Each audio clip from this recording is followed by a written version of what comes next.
UTL solar solar लावणार आणि सबसिडीही मिळवून देणार। पालघरमध्ये सभेला जाताना मुख्यमंत्री शिंदेंच्या बॅगेची निवडणूक अधिकाऱ्यांकडून तपासणी। फक्त कपडे आहेत, युरिन पॉड देखील नाही, शिंदेंचा ठाकरेंना टोला। राजकीय नेत्यांची बॅग तपासणी नियमानुसारच, वेळ आल्यास शहा आणि नड्डा यांच्याही हेलिकॉप्टर तपासणार, निवडणूक आयोगाकडून स्पष्ट। ठाकरेंच्या बॅगा तपासणाऱ्या अधिकाऱ्याचं देखील कौतुक। गडकरी आणि फडणवीसांच्याही बॅगेची अधिकाऱ्यांकडून तपासणी। केवळ संविधान हाती घेऊन उपयोग नाही, संविधानिक व्यवस्थाही पाळाव्या लागतात, भाजपचं ट्विट करत विरोधकांना उत्तर। फडणवीसांनी फसवलं, निवडणुकीनंतर त्यांच्यावर केस करणार, सिंचन घोटाळ्याची फाईल अजितदादांना दाखवण्यावरून सुप्रिया सुळेंचा इशारा।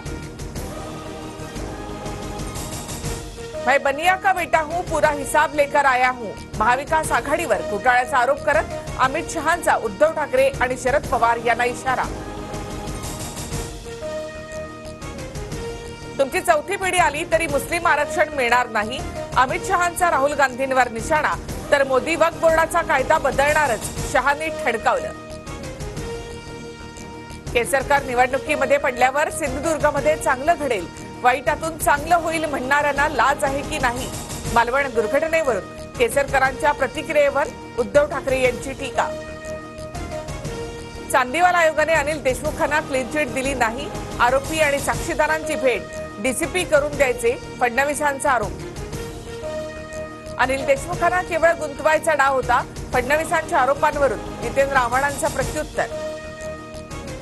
इतरांच्या वयाचा विचार करता आता मलाच बारामतीचं सगळं बघावं लागणार, नाव न घेता शरद पवारांच्या वयावरून पुन्हा एकदा अजित पवारांचा निशाणा, मी कामाचा माणूस असल्याचं बारामतीकरांना आवाहन।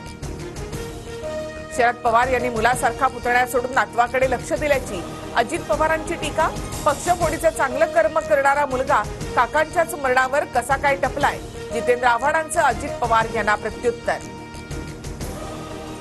शरद पवारांचा फोटो वापरू नका, स्वतंत्र पक्ष म्हणून निवडणूक लढा, सर्वोच्च न्यायालयाचे अजित पवारांच्या राष्ट्रवादीला निर्देश। महाविकास आघाडी सरकार पाडण्यात गौतम अदानी यांचाच हात, संजय राऊतांचा आरोप। 2019ला भाजपसोबत जाण्यासाठीच्या बैठकीत अमित शहा, फडणवीस, शरद पवारांसह गौतम अदानी देखील असल्याचा अजित पवारांचा गौप्यस्फोट। आधी कबुली देऊन नंतर अजित पवारांचा घुमजाव, भाजपसोबतच्या बैठकीत अदानी हजर असल्याचं मुलाखतीमध्ये विधान, वाद उभा राहिल्यानंतर मात्र अदानी बैठकीमध्ये नव्हते असा दावा। ठाकरे गटाला रामराम ठोकल्यानंतर पोहरादेवीचे महंत भाजपच्या वाटेवर, योगींच्या उपस्थितीमध्ये महंत सुनील महाराजांचा आज पक्षप्रवेश, कारंजा मानोरा मतदारसंघात भाजपला फायदा होण्याची शक्यता। मी जर मुख्यमंत्री बदलण्याची ताकद ठेवू शकतो तर हे किरकोळ लोक माझं काय करणार, सत्तारांचा अप्रत्यक्षपणे रावसाहेब दानवेंना आव्हान। अभिनेते आणि शिवसेना नेते गोविंदा यांना जीवे मारण्याची धमकी, गोविंदाच्या तक्रारीनंतर जुहू निवासस्थानाची पोलीस सुरक्षा वाढवली, गोविंदा शिवसेनेचे स्टार प्रचारक। रत्नागिरीमध्ये 13 घुसखोर बांगलादेशींना अटक, दहशतवाद विरोधी पथकाची नाखरे गावामध्ये कारवाई, जून महिन्यापासून अवैधरित्या वास्तव्य करत असल्याची माहिती। झारखंडमध्ये पहिल्या टप्प्यातील निवडणुकीत दुपारी 3 वाजेपर्यंत 59% मतदान, 43 जागांवर 685 उमेदवार रिंगणात, इंडिया आघाडी विरुद्ध एनडीए यांच्यामध्ये थेट लढत, दिग्गजांची प्रतिष्ठा पणाला। केरळच्या वायनाड लोकसभा मतदारसंघात पोटनिवडणुकीसाठी मतदान सुरू, काँग्रेस नेत्या प्रियांका गांधींच्या विरोधात भाजपच्या नव्या हरिदास मैदानात। ऑक्टोबरमध्ये किरकोळ महागाई वाढून दर 6.21%वर, खाद्यपदार्थांच्या किमतीमध्ये 14 महिन्यातील सर्वाधिक वाढ, बँकांच्या व्याजदरातील कपात लांबणीवर पडण्याची शक्यता।